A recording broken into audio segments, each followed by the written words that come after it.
Peter Grimm, de Benjamin Britten, au Palais Garnier du 26 janvier au 24 février 2023. Benjamin Britten aurait du mal avec les injonctions de la parité. Par chance, il est mort en 1976, âgé de 63 ans, soit bien avant que la question ne se pose avec l'acuité que l'on sait sous nos latitudes. Au reste, le plus grand compositeur anglais du siècle dernier avait une excellente excuse. Il était homosexuel, en toute discrétion et de façon inavouée. Dans un monde fort éloigné, il va sans dire, du bouillon de culture LGBTQIA+. Britten partageait sa vie avec son aîné de 3 ans, le ténor Peter Pears, 1910 à 1986. Peter Grimm est sa première œuvre lyrique, également la plus populaire. La dernière sera Death in Venice, 1973, d'après la célèbre nouvelle de Thomas Mann dont le grand Luchino Visconti, de son côté, tirera 3 ans plus tard le film que l'on connaît.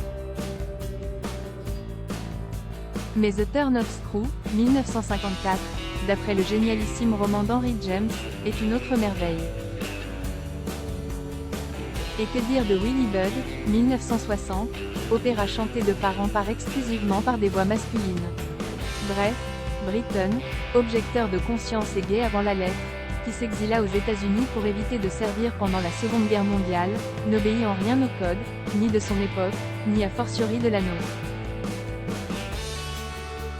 Autant dire qu'il n'a pas fait son temps.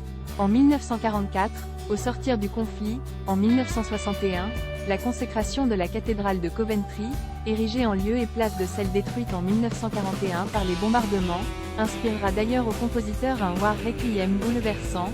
Peter Grimm redonne vie à l'opéra anglais, en désuétude depuis Purcell. Le sujet en est équivoque à souhait. Créé à Londres dans la salle du Sadler's Wells, l'opéra Peter Grimm transpose dans le bourg, la petite ville d'Aldeburgh, sur le littoral du Sussex, la même où Britten élira domicile peu après son exil américain puis trouvera la mort. Écrit en collaboration par Britten et le critique littéraire et poète communiste Montagu Slater, son livret s'inspire d'un recueil poétique de Georges Crabbe, publié en 1810, sous le titre The Borough. Mais chez Britten, la figure du pêcheur Peter Grimm, victime de la rumeur et de la calomnie, prend une dimension ambivalente, celle de l'inadapté social en butte aux préjugés. L'arrière-plan homosexuel ne s'exprime pas clairement, mais la chute mortelle et la noyade du petit apprenti, qui provoque une chasse à l'homme et le naufrage du pêcheur, est à l'évidence une allégorie de l'oppression morale contre toutes les formes d'altérité, et en particulier les sexualités déviantes. D'autant que plane jusqu'au bout une inquiétante ambiguïté quant à la personnalité du paria, laissant ainsi la tragédie largement ouverte à l'interprétation morale.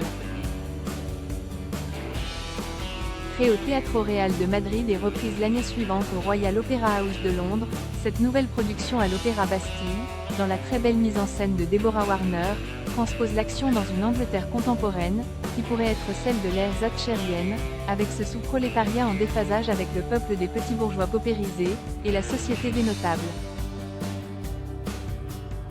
La mère, personnage principal du drame, est ici figurée, dans les décors au réalisme abstrait signé du Canadien Michael Levine, par un grand rectangle blanc, strié, occupant tout le fond de scène, aux irisations horizontales, tandis qu'un éphèbe dansant, aux lourdes boucles brunes, suspendu dans le ciel par des cordages, chorégraphie par instant un désir idéalisé, à jamais contrarié par le sort.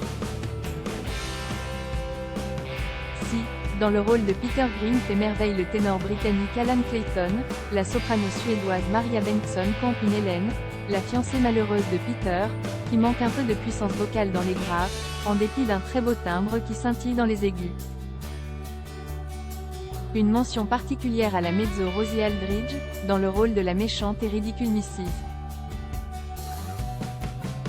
Sedley. À la baguette, Alexander Sodi, qu'on découvre sur la scène parisienne à la tête d'un orchestre de l'Opéra de Paris galvanisé, rend justice à cette partition sublime, tour à tour cristalline, ouatée, rutilant, grinçant, grotesque, dont les motifs déchaînent par moments la houle d'un lyrisme dissonant, et dont les 5 interludes qui ponctuent les 3 actes de Peter Grimm sont comme autant de courts poèmes symphoniques, captivants, inoubliables.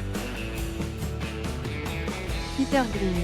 Opéra en un prologue et 3 actes de Benjamin Britten, 1945. Nouvelle production. Mise en scène, Deborah Warner. Décor, Michael Levine. Direction, Johanna Malwitz. Orchestre et chœur de l'Opéra de Paris. Avec Alan Clayton, Peter Grimm, Simon Kinneyside, Captain Bestrode, Catherine Wynne Rogers, Antti.